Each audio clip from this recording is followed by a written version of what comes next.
It's the perfect time to be transformed. I'm Mike Morrison, pastor of Christ Community Fellowship in Parkersburg, West Virginia, with 2 minutes of insight and inspiration. Welcome to 2 Minute Transformation.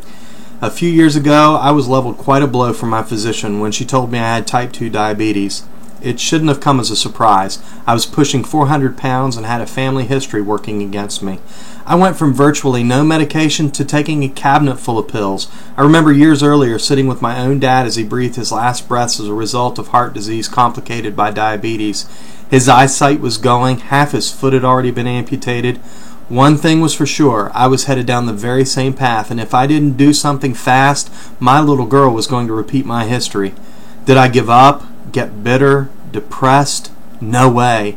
I went and bought a diary that would become my food journal and wrote on the very first page these words: "Today is the first day of the rest of my life."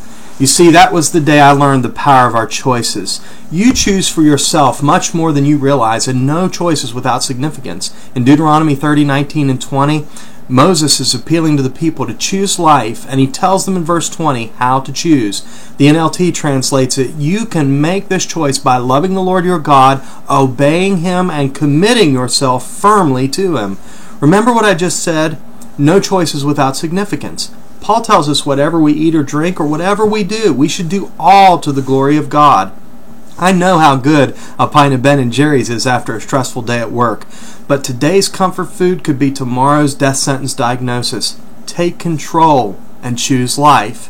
I beat my diagnosis by changing my choices. My diabetes is resolved after a weight loss of over 100 pounds.